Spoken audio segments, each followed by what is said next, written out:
For there to be a toxic relationship, it takes a person or persons or partners who are toxic in nature or exhibit some elements of toxicity as a person. And anything toxic is something that is harmful to you spiritually, physically, emotionally, financially, materially, and otherwise. Toxicity affects visually your entire being. A lot of times we don't pay attention to certain things that are actually toxic, but in disguise it feels like this is love. This could be likened to the love. Take for instance, someone is being overprotective and it feels like, yes, he loves me so much or she loves me so much. That's why she's being overprotective. And there's nothing wrong in protecting what belongs to you, but when it gets excessive, it's not a good pointer. We're looking at the signs of a toxic relationship. I know that we have not been paying attention to a lot of details. That's why the turnout is always very discouraging. But we're going to touch in a few areas that are actually toxic in disguise. We are not talking about abuse here, okay? Abuse is more or less an advanced toxicity. Toxicity is more like the seed, and the end product is abuse. It's abuse in disguise, okay? It's abuse in disguise, but it comes to limelight in the form of an abuse, something that is toxic. Okay, I hope you get me correctly. All right. So we're going to be looking at a few areas which are actually toxic in that relationship. My name is Ella. Please, if you have not subscribed to my YouTube channel, kindly click on the subscription button. And please don't forget to turn on the notification bell so whenever there's a new update, you'll be notified.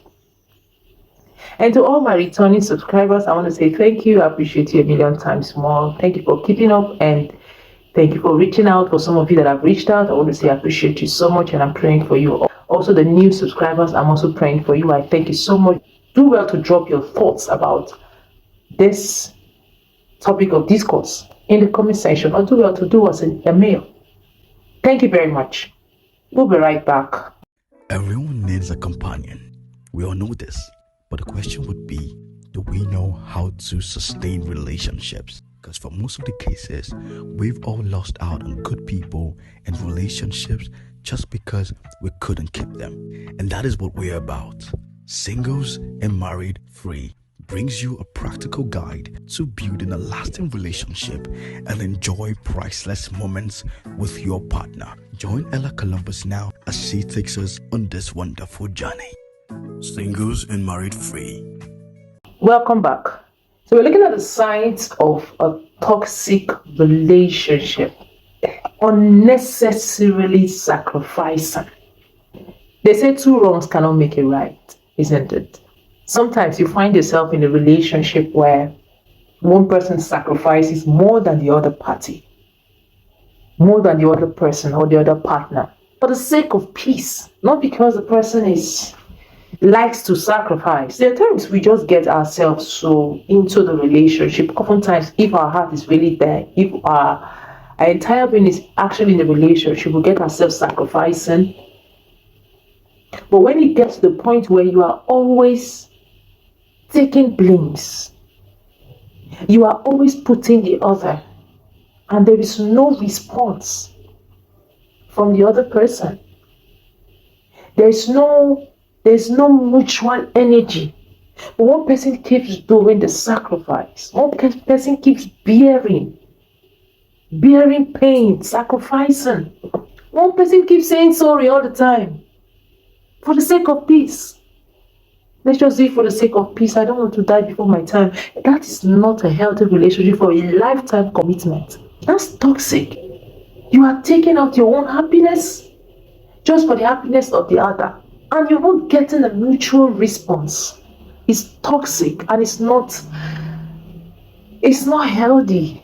This feeling should be mutual in every sense of the word. It's not love. You get wear out over time. especially when you are confronted with so much heat in that relationship. So another sign I'm going to look at when it comes to toxic relationship, have you ever found a partner that gets excessively controlling? They say jealousy is good, but when it gets excessive, it's born out of greed. When it gets excessive, it becomes very harmful. And the end product of jealousy is abuse, really when it's not controlled or when it's excessive. So they get excessively controlling. There are partners that the moment they get to you, the first thing they want to check is your messages. They want to check the incoming, outgoing messages. They want to check the incoming calls and outgoing calls.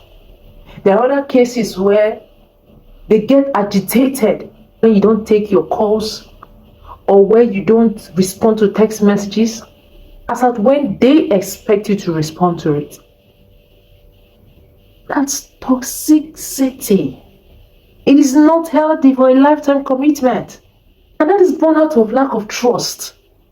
Another sign of a toxic relationship, where you have a partner that is always blaming you for a wrong, for his or her wrong. She's always looking for a way to put you on the table, to blame you for their wrongs.